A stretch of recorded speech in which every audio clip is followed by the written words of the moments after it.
Estamos chegando perto do clímax do Evangelho de João. No capítulo 19, versículos 1 a 16, vamos finalizar, ou será finalizado, o julgamento de Jesus e a sua condenação. E o capítulo 19 começa com uma coroação satírica de Jesus. Os soldados romanos colocam uma coroa de espinhos, vestem Jesus com uma capa púrpura que significa, simboliza a realeza, e em seguida Pilatos vai tentar fazer algo que a gente vê no versículo 4 aqui, se referindo aos judeus. Pilatos saiu outra vez e disse aos religiosos: eu o trarei aqui para vós, a fim de que vocês saibam que não vejo nele crime algum.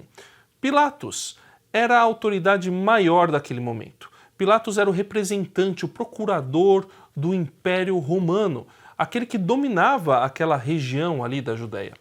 E Pilatos estava representando o próprio César. Ele depois vai falar para Jesus que ele tinha a autoridade para libertar Jesus ou para condenar Jesus. Ele é o poder máximo aqui. Só que ao mesmo tempo que Pilatos era o poder máximo, nós vemos que Pilatos parece ter um pouco de cuidado e depois nós vemos que na verdade ele está com medo mesmo. Ele não vê motivos para condenar Jesus, ele não vê motivos para, de acordo com a lei romana, crucificar Jesus, mas os judeus, como nós já vimos, querem que Jesus seja julgado e condenado de acordo com a lei romana, e com isso pressionam Pilatos de tal forma que nós vemos aqui no versículo 8 que Pilatos está atemorizado, com muito medo. A gente poderia até dizer hoje em dia que Pilatos está morrendo de medo, porque Pilatos está muito pressionado pelos judeus. Mas, professor Sayão, será que existe algum outro motivo para Pilatos estar com medo?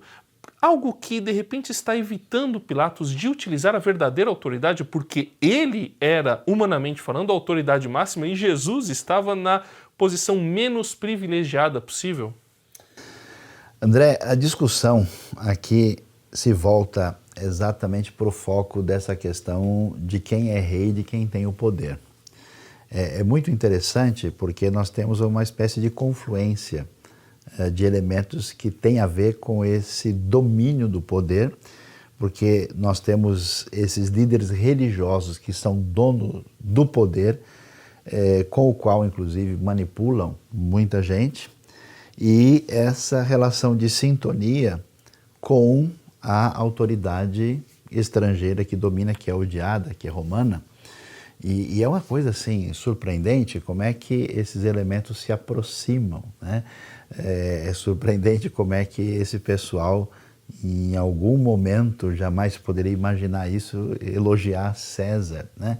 Esse Império Romano é apavorante e Jesus surge nesse cenário e Jesus representa um desafio contra tudo isso. Ele é um desafio contra a autoridade religiosa e ele representa um problema para o Império Romano. O Império Romano domina o mundo, eles estão aí sob a Pax Romana, tudo tem que funcionar de acordo com o domínio do imperador maior e de repente surge um indivíduo estranho. Esse indivíduo, ele tem uma postura inesperada.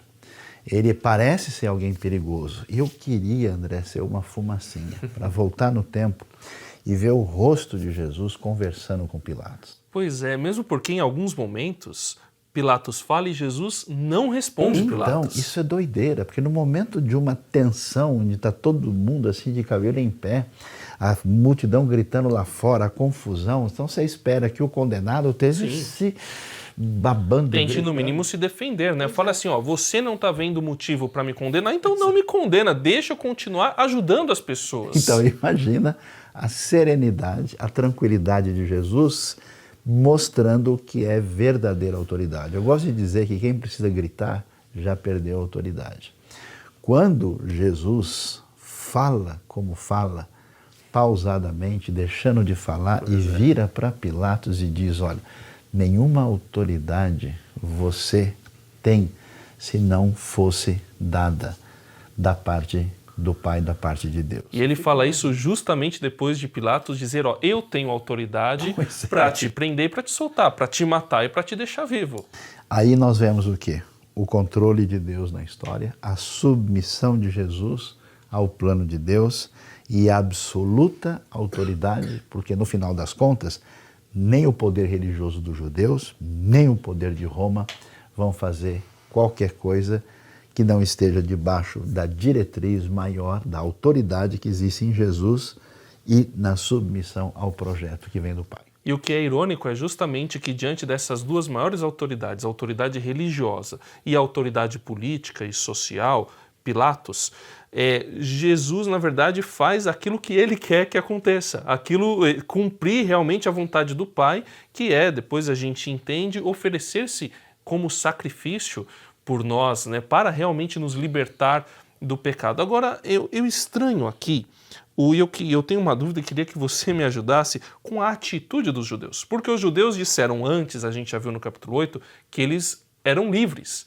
que eles não eram escravos de ninguém, que eles estavam debaixo da lei de Abraão. Mas há um momento aqui, quando Pilatos justamente fala, olha, eu vou soltar ele, eu não vejo motivo para condená-lo. Eles viram e falam, se você soltar ele, aqui no versículo 12, você não é amigo de César. Todo aquele que se declarar rei é contra César.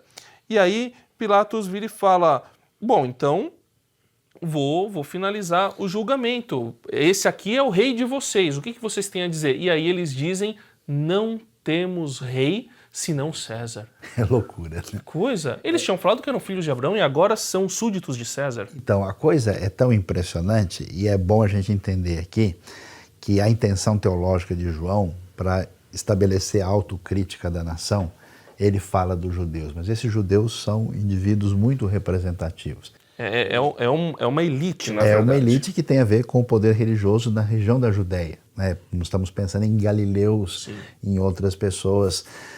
E esse pessoal, de fato, tem todo o desejo político anti-Roma. Mas nesse momento, eles têm esse comportamento estranho e que mostra aquilo que vem anteriormente no Evangelho de João, que a ruptura com Deus, com o coração misericordioso de Deus, o caminho do pecado e o afastamento faz com que eles venham se submeter ao próprio opressor para não se submeterem àquilo que envolve o próprio projeto de Deus. Então a coisa se torna bizarra em oposição às palavras saudáveis e encaminhadoras de Jesus, eles preferem aclamar Roma e saudar César. Impressionante.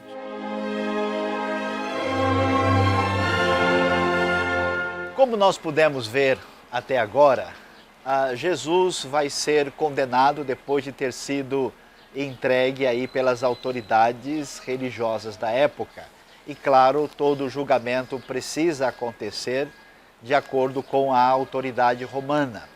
E nós sabemos pela descrição do texto do Novo Testamento, particularmente olhando para João capítulo 19, nós vamos ver que o lugar onde Jesus vai ser crucificado, exposto, é um lugar que é chamado no Evangelho de Gólgota. Gólgota, como a própria sonoridade remete a um radical semítico, em aramaico tem a ver com a ideia de caveira.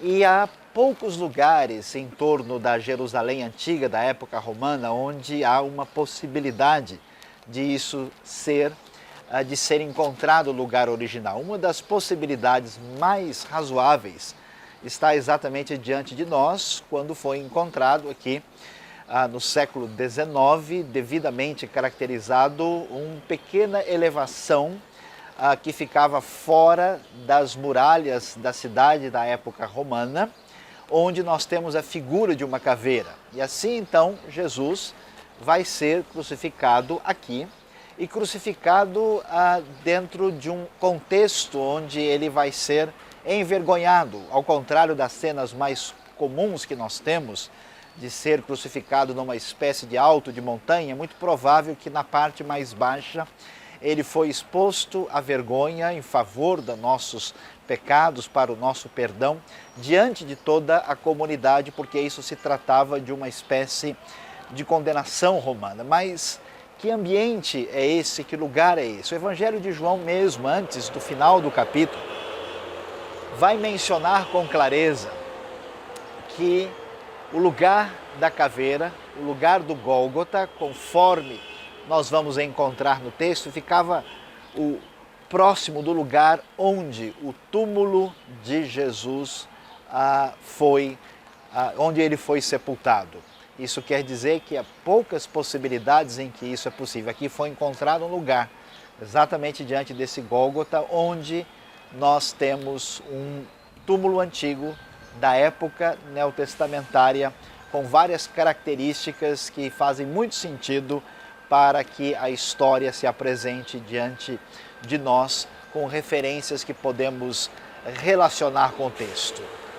Então, nós vamos prosseguir pensando e refletindo sobre esta realidade, dessa crucificação. O que significa isso que está acontecendo com Jesus diante daquilo que ele tinha dito e diante daquilo que havia sido profetizado a respeito dele, como ele é chamado aqui de Rei dos Judeus.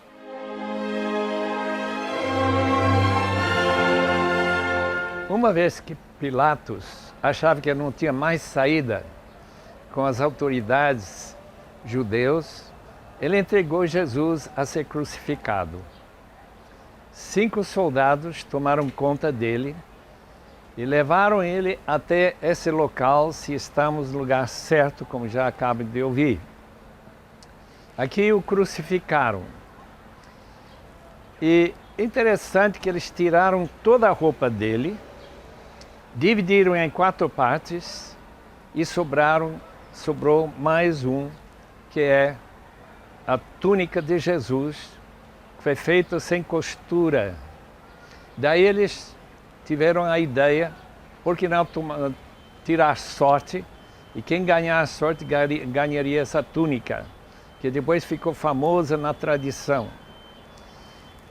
Daí se cumpriu uma escritura que nós conhecemos de Salmo 22, versículo 18, que eles dividiram as roupas, as vestes daquele que era morto. Daí, Jesus, lá na cruz, olhando para baixo, vê 3 Marias. Mãe de Jesus, mulher de Clopas, e Maria Magdalena, de quem ele tinha tirado aqueles demônios. Tão importante é notar que Jesus, nessa hora de angústia, de maior sofrimento, ele oferece o cuidado de Maria a esse discípulo amado que nós acreditamos ser o próprio João, filho de Zebedeu. Toda essa história é importante para nós por uma razão, que Jesus, de fato, morreu e possivelmente nesse local. Essa morte já tinha sido predito em Isaías 53. Foi chamado de uma oferta pelo pecado, pela culpa. E essa culpa foi a nossa culpa. Um dos muito interessantes quadros foi pintado por Rembrandt, em que um monte de judeus estão levantados da cruz, mas entre eles tem um holandês, que é o próprio pintor do quadro, indicando para nós que a morte de Cristo não foi apenas pela nação, mas foi para o mundo inteiro.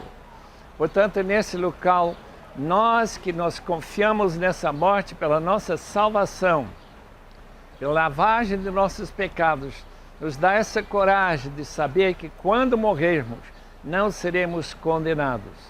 Graças a Deus pela sua grande oferta, em que Ele amou tanto ao mundo que deu seu Filho unigênito, para que todo aquele que nele crê não pereça, mas tenha vida eterna.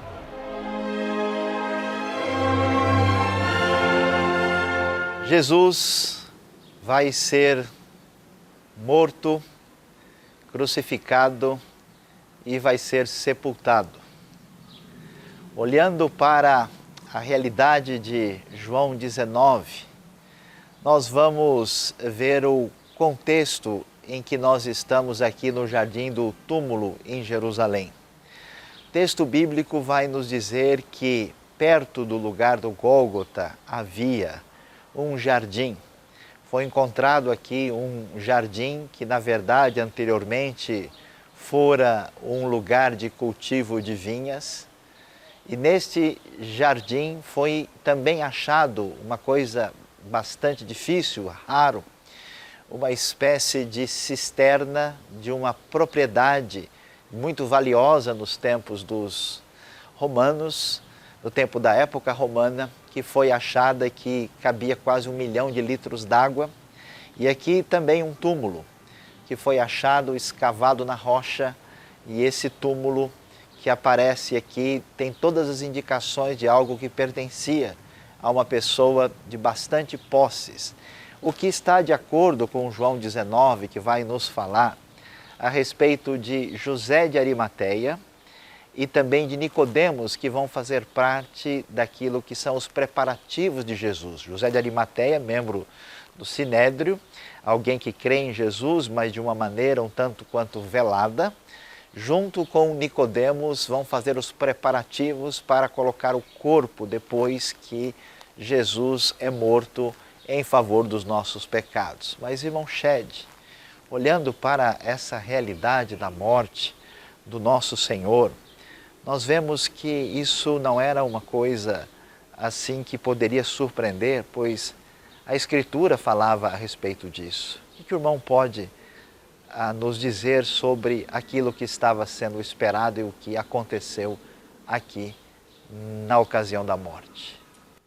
O fato que o próprio Senhor Jesus tinha predito que ele seria levantado já indica que nesse lugar alto, chama Gólgota, a cruz levantada, e aquela placa que diz em cima que ele era o Nazareno, o rei dos judeus, escrito nessas 3 línguas, tudo indicando que ele, para ser rei, não seria um rei que se manteria morto, ele morreria para o seu povo.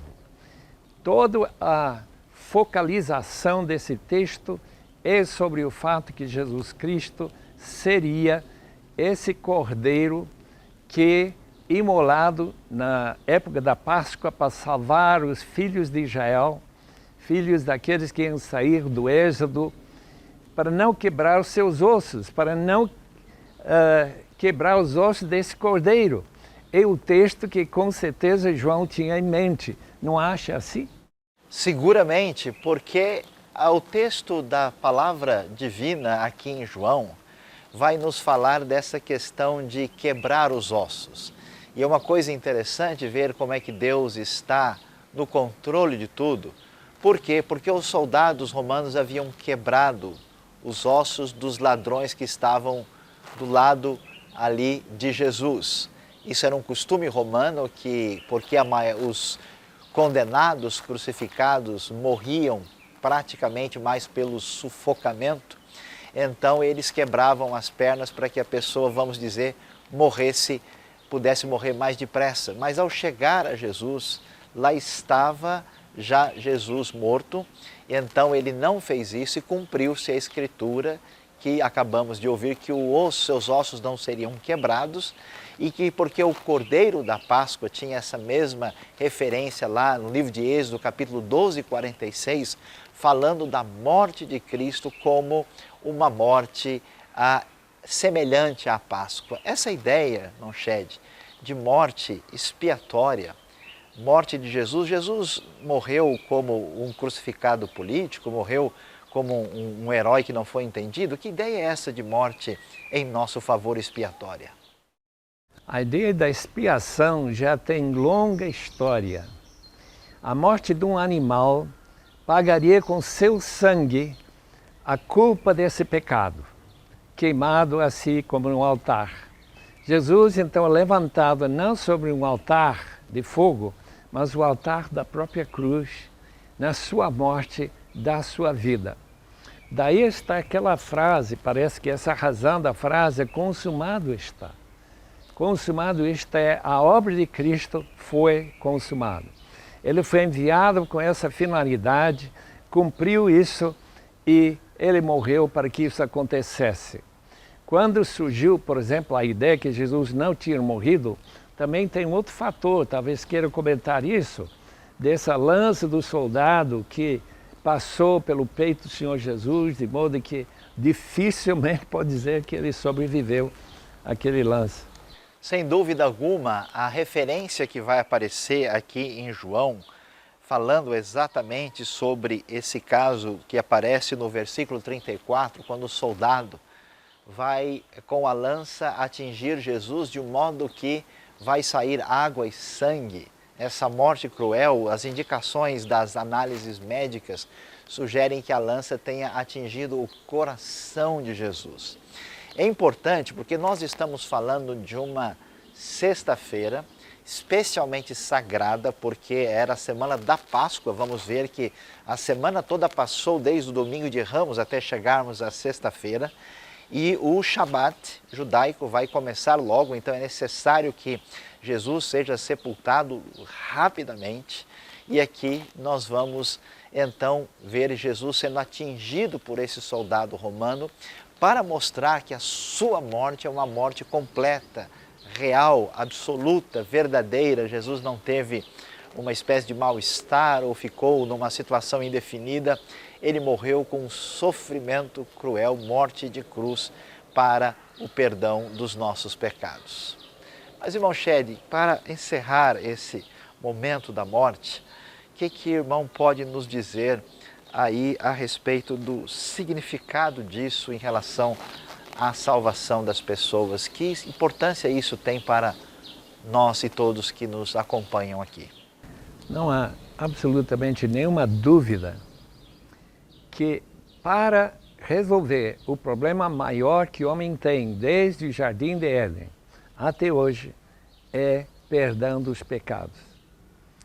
A justiça de Deus precisa ser demonstrada e toda essa culpa paga. E através da própria morte do Filho de Deus que é feito essa solução pelo pecado. Morte vicária, morte substitutiva, de modo que nós não precisamos enfrentar essa morte eterna, uma vez que nós cremos e aceitamos esse benefício da própria cruz. Agora tem mais uma coisa interessante nesse texto, de versículo 35, que alguém, um discípulo, que afirmou através do seu testemunho que aquilo que aconteceu lá realmente aconteceu. E isso foi confirmado. Que discípulo foi esse?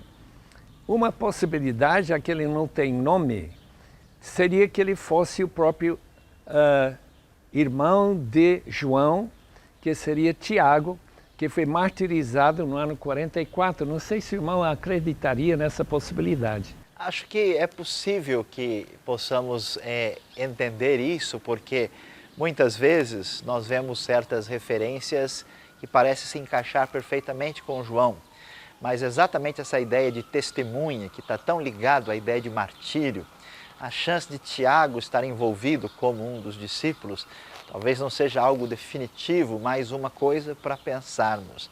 Mas o que eu acho mais interessante, assim, para fecharmos isso, quando o irmão menciona isso, é que eles são testemunhas dessa realidade. É isso mesmo. Que é a realidade de que devemos crer para o perdão dos nossos pecados. Amém. Graças a Deus pela morte de Cristo.